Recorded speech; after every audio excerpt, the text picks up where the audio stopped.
An old man lay on his bed, staring at the ceiling. No visitors, no flowers, no one calling his name. A nurse walked in gently and asked, "Sir, is there no one coming for you today?" The old man smiled faintly and said, "They're all busy." On the small table beside him, there was an old folded letter, worn out, but carefully kept. He looked at it every single day. His name was Walter, a retired school teacher. For over 40 years, he had taught hundreds of students, guided them, supported them. He helped them become something in life. But somewhere along the way, he forgot something important. His own family. His son once said to him, "You were there when I needed you." And that sentence never left his heart. Years passed. His wife was gone. His son moved away. And now he was alone, completely alone. Slow emotional build. The doctors had already said, "He doesn't have much time left." But Walter wasn't afraid of dying. He was afraid of being forgotten. Every day, he would pick up that, just look at it. One day, the nurse asked, "Sir, what's in that letter?" Walter smiled softly. "It's from a student I once believed in." Gentle flashback tone. He remembered a young boy, quiet, poor, always ignored by others. But Walter saw something special in him. He encouraged him, stayed after class, helped him when no one else did. One day, that boy said, "Sir, one day I'll make you proud." And then life happened. They lost contact. Years just passed by. Pause. Soft music fades, then builds again.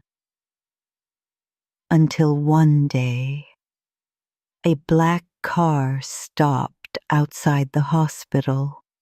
A well-dressed man stepped out, confident, successful, powerful. He walked straight into Walter's room. Walter looked at him, confused. "Do I know you?" The man's eyes filled with tears, and he said, "Sir, I'm that student." Pause for emotion. Walter couldn't believe it. That quiet boy was now a successful businessman. He had built a life, a big one. But he never forgot the man who believed in him. "That letter," the man said, "I sent it years ago, hoping it would reach you." Walter held it tightly, his hands shaking. Tears rolled down his eyes. The student sat beside him and said, You changed my life. Now, let me change yours. Within days, the hospital room changed.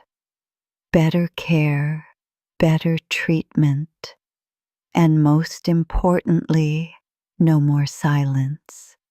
People started visiting, respect returned, and Walter was no longer alone.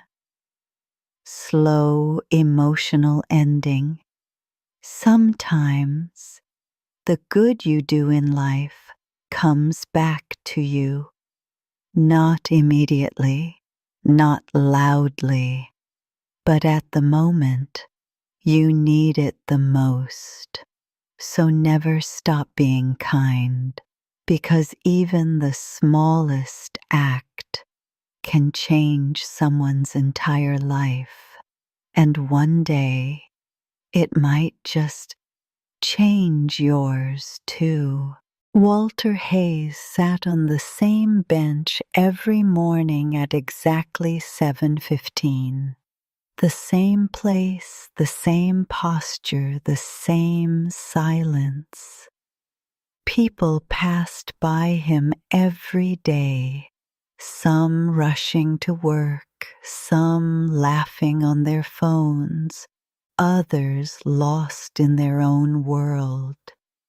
But no one truly saw him. They looked, but they didn't notice. To the world, he was just another old man in the park, someone without a name, without a story, without a reason to be remembered. He always wore the same faded brown coat, no matter the weather. His shoes were worn out, making a faint dragging sound when he walked. His hands trembled slightly with age, yet he never let go of one thing, a small metal box.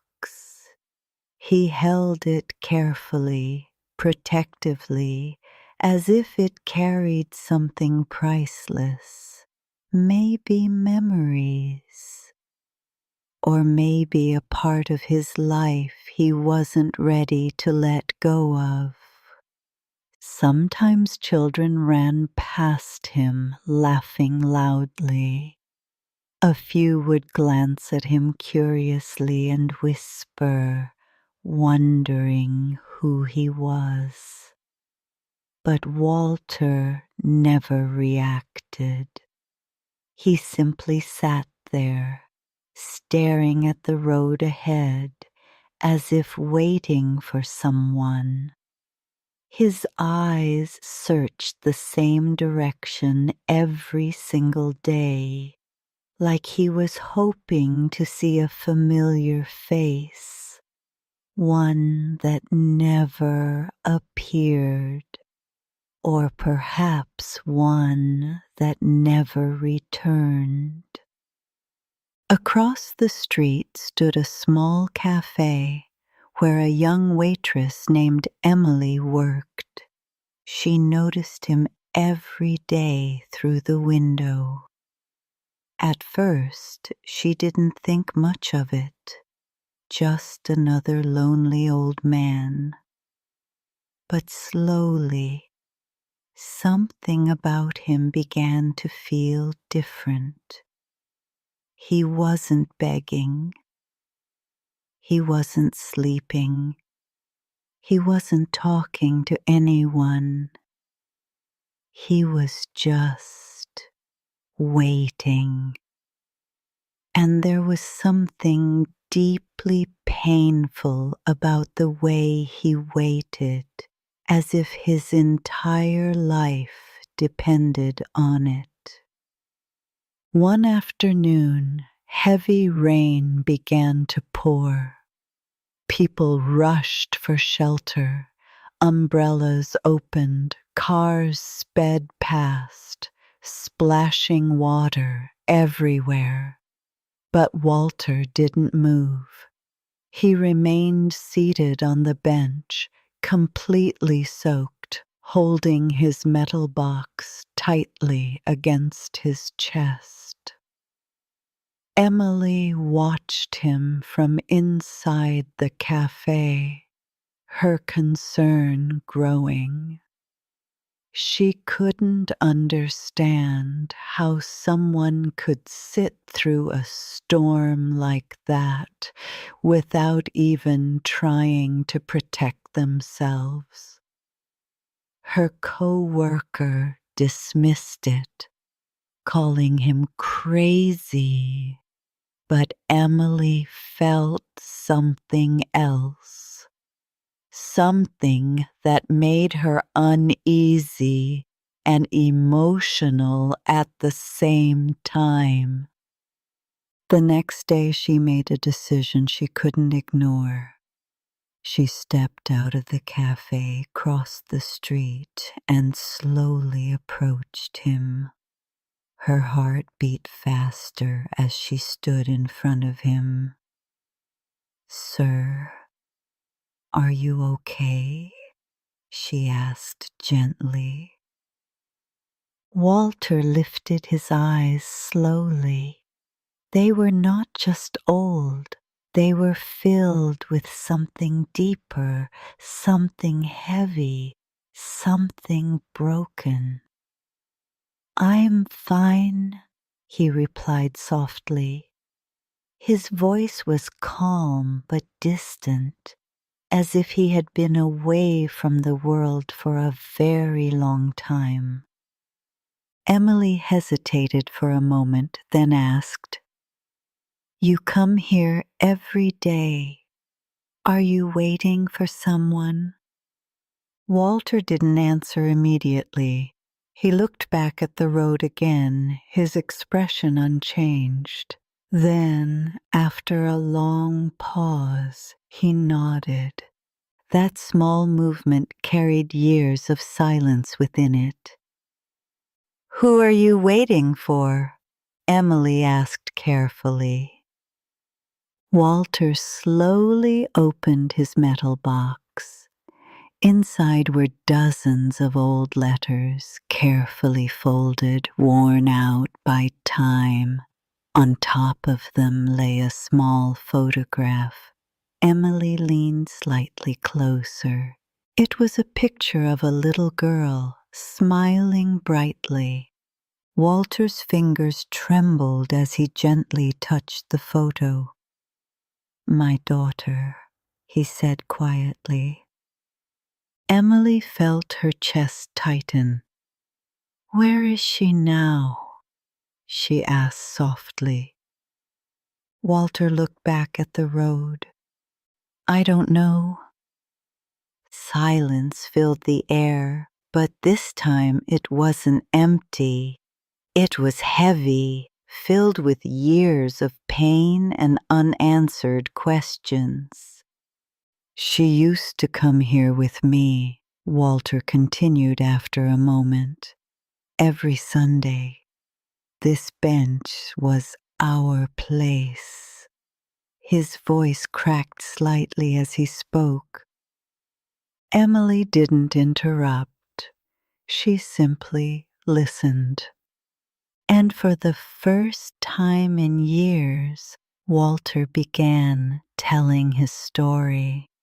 He told her about his daughter, how she was full of life, how she laughed at the smallest things, how she would hold his hand tightly as if she never wanted to let go. He told her about the day everything changed, the day he stepped away for just a minute to buy her chocolate and came back to an empty bench.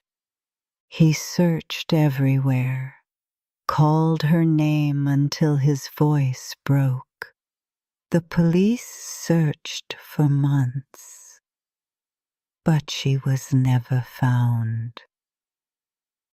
"Everyone told me to move on," Walter said quietly, but I couldn't. His eyes remained fixed on the road. Because I made a promise. Emily frowned slightly. A promise? Walter nodded. She told me she would wait here, so I came back, and I've been here ever since. Those words hit Emily deeply. This wasn't just waiting. This was a life frozen in one moment, held together by love and a promise that refused to fade. From that day on, Emily couldn't ignore him anymore. Every morning she brought him coffee. At first he refused, but eventually he accepted it. Slowly, she began sitting with him, listening to his stories. His entire world revolved around his daughter. Every memory, every word, every silence led back to her. Days turned into weeks. Weeks turned into months. And every single day, Walter waited. Then, one evening, something felt different. The sky grew darker than usual, heavy clouds gathering as if a storm was coming. The wind carried a strange chill. Emily noticed Walter seemed quieter than usual. He wasn't even looking at the road anymore. "Walter, are you okay?" she asked softly. "I'm tired," he said. Those two words carried a lifetime of pain. The storm arrived that night with full force. Heavy rain poured down, thunder echoed through the sky, and the park became completely empty. Except for Walter. He sat on the bench, drenched, holding his metal box tightly. Emily watched from her window, her heart racing with worry. She couldn't just leave him there. Without thinking, she ran outside into the storm and rushed toward him. "Walter, please come with me," she shouted. He slowly looked up, and for the first time, there was something different in his eyes. Peace. "I think she's coming tonight," he said softly. Emily felt a chill run through her body. Lightning flashed across the sky, and in that moment, she saw it. A small figure standing at the edge of the park. Walter slowly stood up. For the first time in years. "Papa?" a soft voice called out. Walter's entire body trembled. Tears streamed down his face as he stepped forward. The girl walked closer. She looked exactly like the photograph, smiling, waiting. "I'm sorry. I took too long," Walter cried. "I waited," she said gently. Walter dropped the metal box and held her hand, and in that moment, everything felt still. The storm softened, the world faded. "It's time to come home," she said. Walter nodded, without fear, without hesitation. Just peace.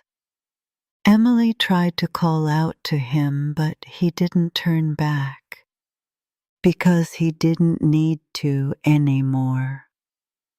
The next morning, the storm had passed. The park was quiet again. Emily ran to the bench. Walter was gone. Only the metal box remained. She opened it with trembling hands.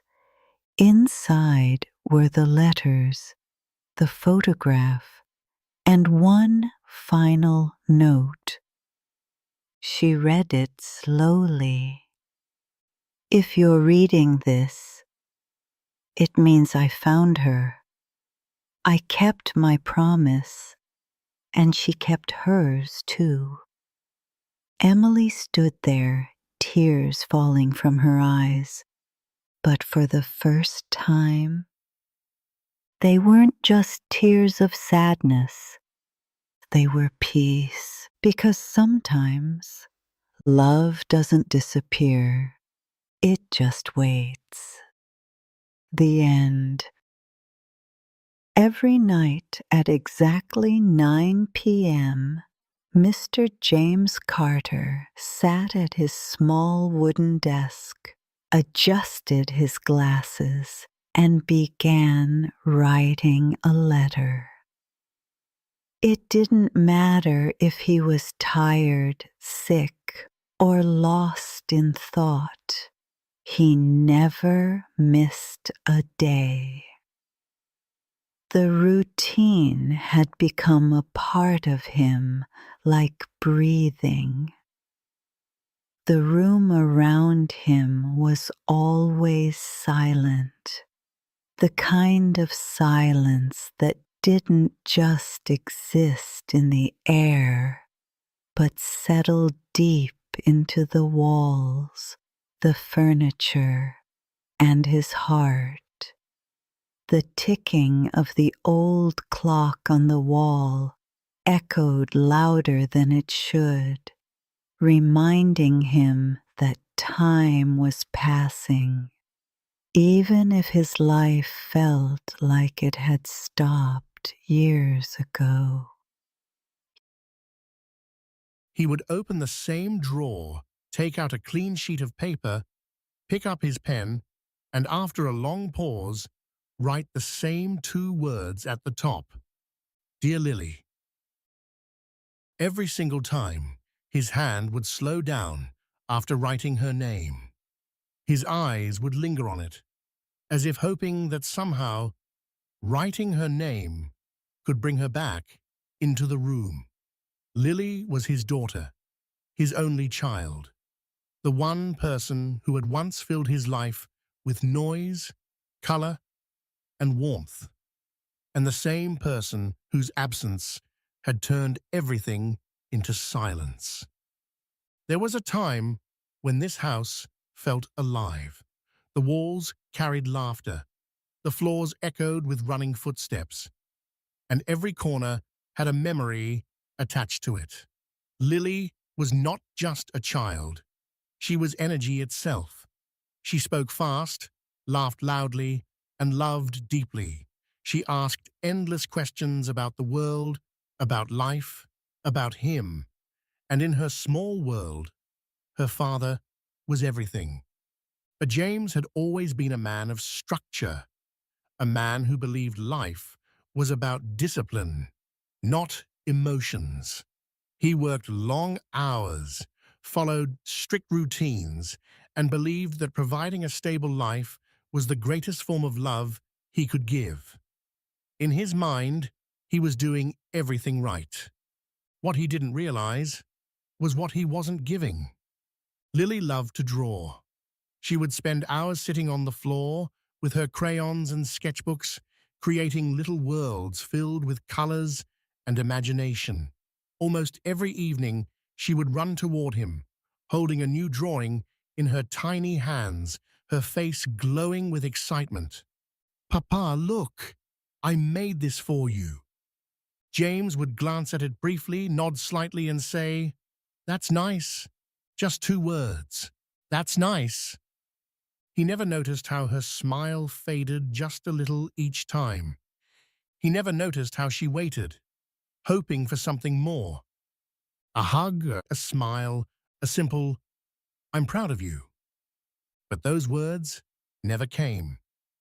As years passed, Lily grew older, and slowly the brightness in her eyes began to change. It didn't disappear. It just became quieter, more careful, more distant. The drawings became less frequent, the conversations shorter, the laughter softer.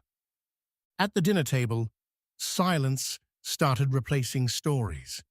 James noticed it, but didn't understand it. In his mind, this was just part of growing up. He thought she would be fine. When Lily turned 17, she stopped showing him her drawings completely. Her room, however, was still filled with them. Hidden pieces of her heart scattered across the walls and pages. James never really went inside that room. It was her space, and he believed in giving space rather than presence. At 18, she stopped talking during dinner. She would sit quietly, eat slowly, and leave early. Sometimes James wanted to say something, but he didn't know what. Conversations had never been his strength. At 19, she left. No argument, no shouting, no tears in front of him, just silence. And a small note left on the table. "I need to find myself." James remembered that day in perfect detail. He walked into the house, placed his keys on the table, and saw the note. At first, he thought it was just another message. But as he read it, something felt wrong. He read it again and again. Then he sat down and did nothing.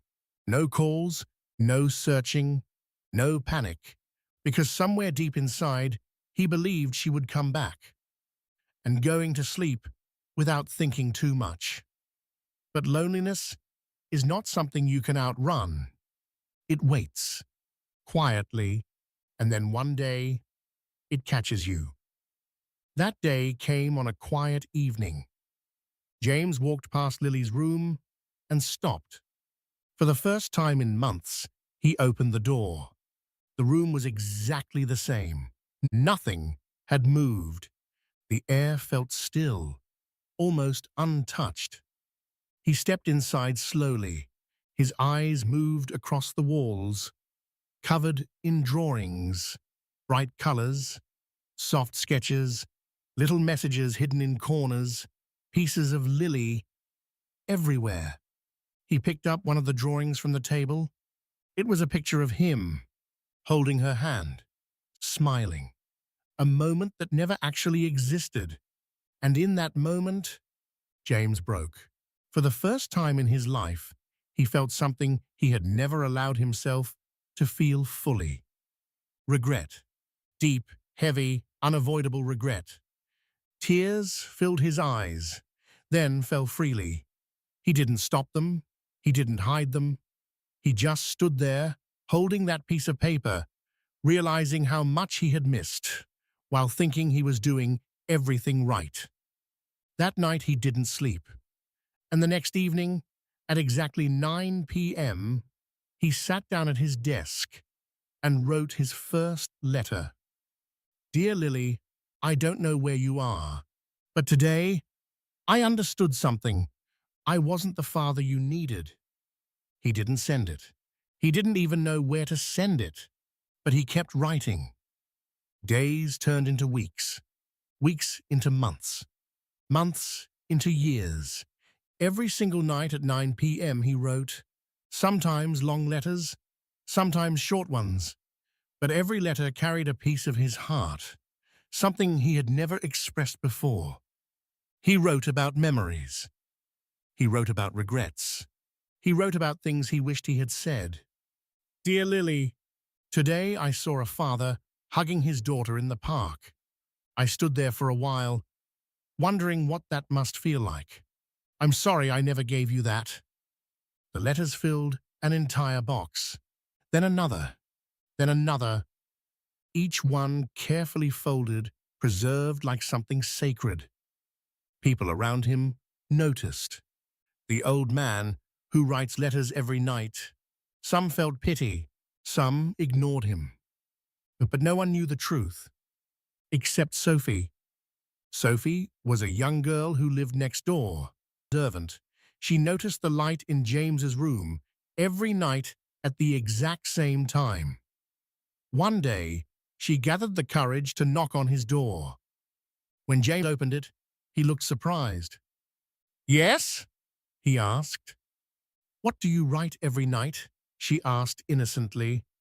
James paused, then said, "Letters." "Do you send them?" He shook his head. "No." "Why?" James looked away for a moment. "Because I don't know where she is." "Who?" "My daughter." That night, something changed. The next evening, as the clock approached 9 p.m., James sat at his desk again. But this time, his hands felt different. There was a strange uneasiness in his chest, something he couldn't explain. Just as he picked up his pen, there was a soft knock. He stood up slowly and opened it. No one was there. Only a small envelope lay on the ground. His heart started beating faster. He picked it up. There was no address, no name, just one word written on it. Papa. His hands trembled as he opened it. Inside was a letter. "Dear Papa, I don't know if you will ever read this, but I found your letters." Everything stopped. His breath, his thoughts, time itself. "I came back a few weeks ago. I didn't know how to face you. I was angry for a long time, but I also missed you. Then one day, I saw you writing. I followed you, and I found your letters." Tears blurred his vision. "I read every single one, and for the first time, I felt like you were finally talking to me." James sat down, unable to stand any more. "I always wanted to hear you say you loved me. I waited for it, for years, and when I didn't hear it, I left. Not because I didn't love you, but because it hurt too much to stay." His hands shook uncontrollably. "But your letters, they changed everything. I realized something. You did love me. You just didn't know how to say it." James cried only now. No control, no holding back. "I'm not far. I've been here. If you still want me in your life, meet me tomorrow, 9 p.m. Our old place." That night, James didn't sleep. Not even for a second. The next evening, he didn't sit at his desk. For the first time in years, he broke his routine. He walked out of the house, step by step, toward the past. But everything felt different. And then he saw her standing under a tree, older, changed, but still his Lily. They looked at each other. Years of silence between them. Then James took a step forward. "I'm sorry," he said. Lily's eyes filled with tears. "I know," she whispered. "I should have said it before. I should have told you." His voice broke. "I love you." Lily ran toward him and hugged him tightly. "I've been waiting to hear that. My whole life," she cried. James held her back just as tightly. "I'm here now," he whispered. "I'm not going anywhere." Every evening at exactly 6:10 p.m., an old woman sat quietly on the same bench at platform 3 of a nearly forgotten train station, no matter the weather, no matter how tired her body felt, as if her presence there was not just routine she had made with her heart. People passed by every day, chasing goals, worrying about problems, but no one truly understood walking to a platform where no train had arrived for months. Her hair was gray, her hands slightly trembling, yet her eyes carried a rare strength, unshaken belief. While others saw an empty track, she saw hope. While others heard silence, she heard a promise. A tea vendor nearby had been observing her for days, and one evening he finally asked, "Mother, who are you waiting for?" She looked up gently and replied, "My son." There was no doubt in her voice. When asked when he would come, she simply pointed toward the empty track and said, "On this train." The truth was, that train had stopped running long ago, and anyone else would have accepted that reality and moved on. But she didn't.